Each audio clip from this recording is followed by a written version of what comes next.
It looks like the land of the north is getting some love from Krytac. We just received some pre-production samples, so for the first time, we won't be months behind everyone else. Oh, and a little tease. Oh yeah, we're getting these too. But I think those deserve their own video, so you'll have to be a little more patient for that.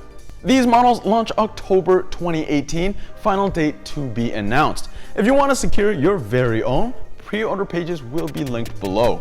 We begin with the Crisp Vector two-tone. Standard internals on the inside, fresh lick of paint on the outside. This is the Vector color scheme Call of Duty fans will remember from Modern Warfare 2. Since the release of the original Vector, response has been really good, and for a while we couldn't keep these in stock fast enough. People just really like the ergonomics, and being pretty much a standard AEG, problems were, for the most part, easy to fix. Personally, I think they did a great job choosing this tan color. It's not too saturated, nor is it too light. Now, I have to say though, I wish that they had more tan accents, maybe the buttstock or maybe even the controls, just to tie the whole look together. For a full shakedown of the Krytac Vector, check out our full review. Moving on, we have the Mlok versions of the very popular Trident Crb Mark II, as well as the longer SPR. Now, for those confused about Mlok versus Keymod, it's a little bit like HD DVD versus Blu-ray. They both came out about the same time, and the core concept is more or less the same. It's a thinner, lightweight alternative to standard RAS rail systems that accepts modular attachments as well as standard rail panels. With Keymod, the attachment locks onto the thin section of that keyhole. What this means is that if you take off your attachment and put it back on in the same slot, it'll end up in the exact same position.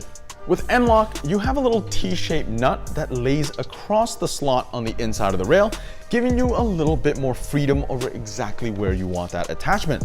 In theory, it's a little bit less secure than Keymod, but in military trials, it actually proved to be stronger. Personally, I just prefer the look of Mlok a little bit more. It has cleaner lines to it, and it doesn't have that little edge that can snag on gear.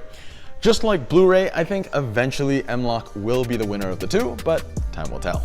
The Krytac Mlok rail overall has more aggressive lines and longer cutouts to better match the Mlok look. The top of the rail is also cut out, but you do lose out on those engravings. Despite all those larger cutouts, the Mlok rail actually weighs a touch more than the Keymod one, but only by about 30 grams. The rail also has a QD sling mount on either side, which I think is a nice touch. Another nice detail is the angular forward assist button with Defiance trades. I'm a sucker for little details like this, and I think it looks great.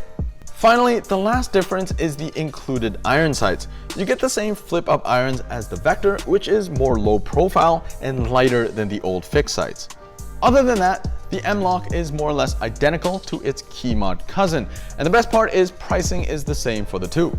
Since the Trident came out a couple years ago, they're still regarded as one of the best AEGs for the price. For those who don't know, you're pretty much getting LVOA internals for a whole lot less. Speaking of the LVOA, it has a new sibling, the Warsport Gpr-Cc. Standing for General Purpose Rifle, it was originally intended by Warsport to be a cheaper alternative to the LVOA, known as the Gpr-E.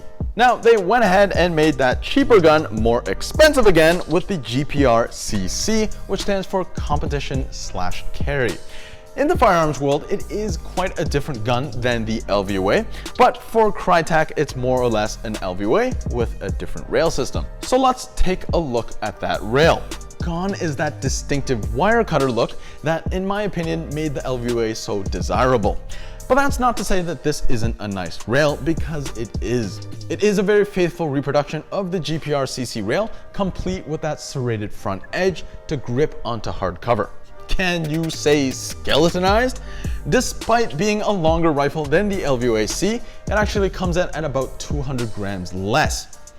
Because so much of that weight savings is up front, it is quite noticeable in the hands. At the end of the barrel, you'll find a similar muzzle brake as the LVOA, complete with Warsport trades. The inner barrel is longer than the LVOA-C's, coming in at 416 millimeters versus 387.5 of the LVOA-C. It's the same barrel length as the SPR. Just like the Mlok CRB and SPR, this gun comes with the same flip-up sights as you'll find on the Vector. You also get that cool little forward assist button as well. Overall, I think it's quite a nice package, but I do wish Krytac did a little bit more to differentiate this gun than the LVOA. But you do get GPR trades instead of LVOA, which I think is a nice touch. Overall though, I'd still go with the SPR for value. Alright, that's it for today. More Krytac goodness to come, I promise. As always, thanks for watching, subscribe if you like our content, and we'll catch you on the next one.